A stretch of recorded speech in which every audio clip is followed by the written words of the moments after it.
बिस्मिल्लाहिर्रहमानिर्रहीम। अस्सलाम वालेकुम नाज़रीन।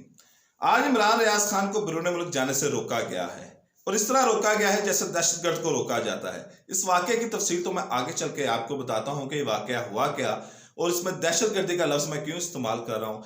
लेकिन कोई माने ना माने, मैं ये कहता हूँ कि इमरान रियाज खान एक दहशतगर्द है।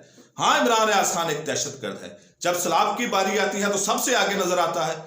सैलाब मुतासरीन के लिए खैमे की एक बस्ती बिछा देता है, उनको खाने पीने के लिए देता है। तो भाई दहशतगर्द हो तुम, दहशत फैलाते हो। जब अरशद शरीफ के कत्ल की बात आती है तो ऊंची आवाज सबसे इमरान रियाज खान की होती है। पूरी कौम को कहता है कि चीफ जस्टिस को खत लिखें कि 100 मोटोज ले। तो भाई ये दहशत फैलाना नहीं तो और क्या है। हक और सच की बात करता है, जालिम के आगे आवाज बुलंद करता है और लोगों को भी कहता है आवाज बुलंद करो। तो भाई दहशत ही फैला रहे हैं आप इमरान रियाज खान साहब। अपनी इस दहशतगर्दी को कंट्रोल करें। जब बात आती है अवाम के हकूक की तो आप अवाम के हकूक की बात करते हैं, और जब बात आती है करप्शन की तो आप अपनी पार्टी को माफी नहीं देते। उस्मान बुज़दार की करप्शन सामने ले आते हैं, फराह गोगी की करप्शन सामने ले आते हैं। तो भाई आप दहशतगर्द हैं, आप दहशत फैला रहे हैं। आप पाकिस्तान में आप हक और सच की बात करते हैं। आप जब कोई मुल्क के ऊपर, कौम के ऊपर कोई मुश्किल वक्त आता है तो आप निकल के सड़कों पर आ जाते हैं। आप खैमे लगा लेते हैं, कभी साफी स्टेडियम के बाहर, कभी झोली फैला के बैठ जाते हैं। आए जी मेरी कौम को इस वक्त बड़ी मुश्किल हालात में उनकी मदद करें। आप इस तरह दहशत फैलाते हैं। कभी आप सेमिनार में आकर तमाम ऐसे ताकतवर लोगों के खिलाफ बात करते हैं तो दहशत फैलाते हैं। अवाम के दिलों से खौफ खत्म कर रहे हैं, दहशत फैला रहे हैं। तो भाई आप दहशतगर्द हैं। इमरान रियाज खान, तुम एक दहशतगर्द हो, तुम एक दहशत फैला रहे हो। और यकीन जानो, तुम्हारे ऊपर जो दहशतगर्दी की दफात लगी, तुम्हारे ऊपर पर्चे हुए, तुम्हारे ऊपर तुम्हें कितने शहरों में रोला गया, तुम फिर बाज नहीं है, फिर दहशत अपनी फैला रहे हो। अरे अपनी दहशतगर्दी को कंट्रोल करो इमरान रियाज खान। तुम दहशतगर्दी फैला रहे हो पाकिस्तान में। तुम पाकिस्तान के अवाम की बात करते हो तो तुम दहशतगर्द हो। पाकिस्तान की गरीब लाचार अवाम के बेबस मजबूर अवाम के बारे में बात करते हो तो तुमसे बड़ा तो दहशतगर्दी कोई नहीं है। तुम्हारे साथ तो हुआ ही कुछ नहीं है। तुम्हारे साथ इससे ज्यादा होना चाहिए कि इतनी दहशत तुम फैला रहे हो, इतनी दहशत फैला रहे हो। कभी तुम यूट्यूब पे आ जाते हो, कभी टीवी पे आ जाते हो, कभी सेमिनार में आ जाते हो, कभी चौक चौराहों पर बैठ जाते हो, कभी तुम आवाम के दर्द की बात करते हो। बूढ़े लोग तुम्हें दुआएं देते हैं, माएँ तुम्हें दुआएं देती हैं, बच्चे तुम्हें दुआएं देते हैं। पता नहीं कितने गरीब लोगों की तुम मदद करते हो, दहशत फैला रहे हो। अरशद शरीफ शहीद हो गया, तुमने उसके लिए एम्बुलेंस चलानी शुरू कर दी, दहशत फैला रहे हो। करप्शन उठा रहे हो, तुम दहशत फैला रहे हो। जो उस मुल्क को लूट के बाहर चल के उनके खिलाफ बातें करते हो, और तुम हो एक दहशतगर्द। कोई माने ना माने, तुम एक दहशतगर्द हो। तुम हर पाकिस्तानी की नजर में एक दहशतगर्द हो। तुम हर मुहब्बे वतन पाकिस्तानी की नजर में तुम दहशतगर्द हो। तुम पाकिस्तान के सबसे बड़े दहशतगर्द हो। हर बच्चा, हर यूथ कहेगी कि तुम एक दहशतगर्द हो इमरान रियाज खान, तुम एक दहशतगर्द हो।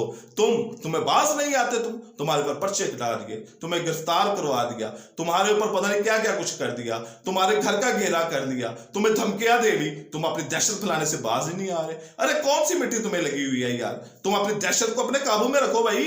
अब ये पाकिस्तान है, यहाँ पे दहशतगर्दी मत फैलाओ। कौन सा तुम्हारे पास स्टैंड करना है तो तुमने इतनी दहशत फैलाई हुई है। अपनी आवाज से इतनी दहशत तुमने फैला दी, फलाई कामों से इतनी दहशत तुमने फैला दी है, तो तुम एक दहशतगर्द हो। कोई माने ना माने, मैं कहता हूं तुम एक दहशतगर्द हो। हर पाकिस्तानी कहता है तुम एक दहशतगर्द हो। नाज़रीन, वाकया आज कुछ यूं हुआ है कि इमरान रियाज खान जब एयरपोर्ट पर पहुंचे तो ऑस्ट्रेलिया इन्होंने जाना था। ऑस्ट्रेलिया किस मकसद के लिए जा रहे थे कि ऑस्ट्रेलिया के कुछ लोगों ने इनके साथ राब्ता किया था कि हम इस्लाम मुतासरीन की मदद करना चाहते हैं। एक दहशतगर्द को वो कह रहे थे कि हम आपकी इस्लाम मुतासरीन के लिए मदद करना चाहते हैं, तो हमारा एक फंक्शन है, आए यहाँ पर आप एक फंक्शन अटेंड करेंगे, यहाँ पर हम एक मीटिंग करेंगे, मीटिंग में फिर हम डोनर्स यहाँ पर इकट्ठे करेंगे और आप यहाँ पर आए, हम आपकी मदद करना चाहते हैं, अपने इस्लाम मुतासरीन के जो लोग हैं उनकी मदद करना चाहते हैं। इससे पहले ये UAE में गए, जब एक शोशा छोड़ा गया, एक इशू इसको हाईलाइट किया गया कि इमरान रियाज खान मुल्क छोड़कर भाग गए हैं, इस मुल्क से चले गए हैं, लेकिन वो फिर अगले दिन वापस आ गए, तो वहां पर भी इस्लाम मुतासरीन के लिए ही गए थे। लेकिन जब इनको ऑफलोड किया गया, ऑफलोड तो नहीं जाने के, इनको एयरपोर्ट से वापस भेजा गया, तो मोहन सलाई ने एक ट्वीट किया कि आज एक शख्स का वीजा कैंसिल हुआ है और ये कहा गया है कि उसकी दहशतगर्दों के साथ उसके रवाबत हैं, दहशतगर्द लोग उसके पीछे हैं, दहशतगर्द लोगों के साथ वो मुलव्वस है, इस वजह से उसका वीजा कैंसिल किया गया है। इमरान रियाज खान इसके ऊपर जवाबी ट्वीट किया कि भाई मेरा वीजा कैंसिल हुआ है, नाम लो।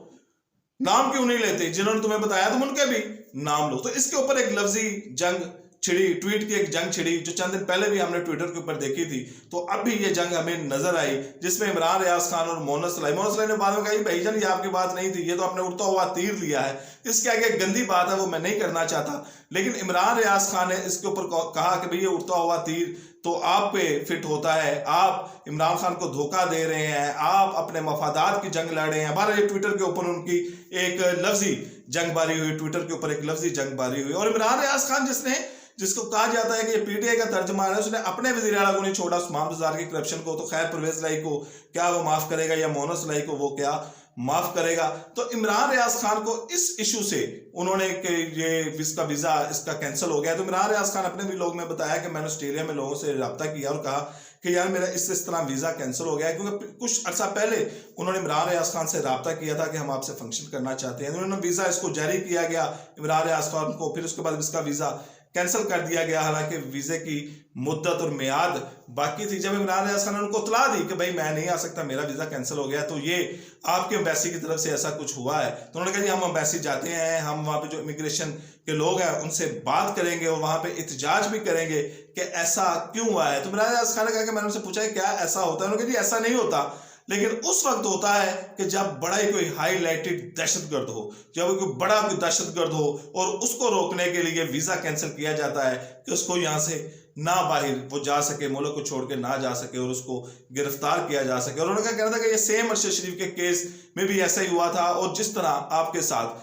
किया जा रहा है। बहरहाल इमरान रियाज खान एक नए मकसद के लिए जा रहे थे, तो कुछ लोगों ने समझा कि शायद वो दहशत फैलाने जा रहे हैं। तो हो सकता है कि भी इमरान रियाज खान वहां पे जाते, पैसे लेकर आते और यहाँ पर फिर आके और मजीद फलाई काम करते, तो उससे मजीद दहशत फैलती, इस वजह से उनको रोका गया। बहरहाल मोहम्मद सलाई और परवेज लाई के बारे में बड़ी देर से बाखबर कर रहे हैं इमरान रियाज खान के ये बातबार लोग नहीं हैं, ये अपने मफादात के लोग हैं।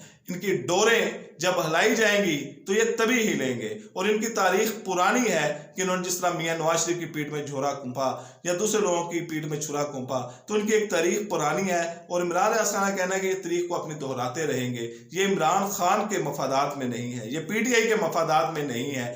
और ये मोहम्मद सलाई को डिप्टी वज़ीर आला भी कह रहे हैं, क्योंकि तमाम इख्तियारात तो मोहम्मद सलाई के पास है। और मोहम्मद सलाई और परवेज लाई ये बरमला कह चुके हैं अपने इंटरव्यू में कि हमें तो भाई जनरल बाजवा ने भेजा था मुस्लिम लीग नून की तरफ, माफ कीजिएगा पीटीआई की तरफ, हम तो उनके कहने पर पीटीआई की तरफ गए हैं। हालांकि आपको याद होगा कि जब ये पंजाब में तब्दीली की बात हो रही थी तो परवेज लाई ने एक इंटरव्यू दिया था जिसमें उन्होंने कहा था कि आप इमरान खान की नैपियां बदलते रहे हैं।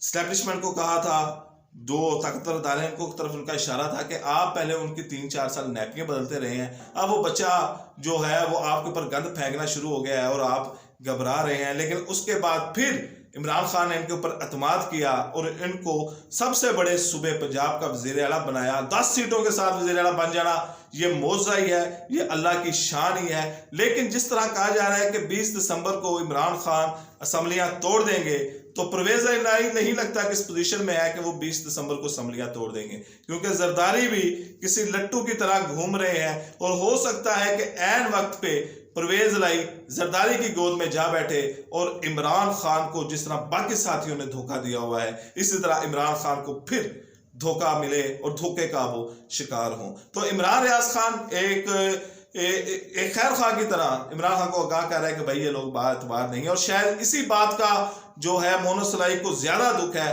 कि वो इमरान रियाज के खिलाफ कोई भी मौका हासिल नहीं जाने दे रहा, जो उसके ऊपर कोई भी जो ट्वीट ऐसा हो वो इमरान रियाज खान के ऊपर दाग देता है। और उसकी वजह यही लगता है कि इमरान रियाज खान, क्योंकि इसकी पीटीआई में इमरान रियाज खान की बड़ी बुलंद आवाज समझी जाती है और लोग पीटीआई की बड़ी फैन फॉलोइंग है उनकी, तो वो मोहम्मद सलाई समझते हैं कि शायद इमरान खान और परवेज लाई के दरमियान ये जो दूरियां बढ़ रही हैं इसमें इमरान रियाज खान इसकी वजह है। और हम पंजाब पर कब्जा करना चाहते हैं, हम पंजाब को टेक ओवर करना चाहते हैं, लेकिन इमरान रियाज खान लगता है कि इसमें सबसे बड़ी रुकावट है।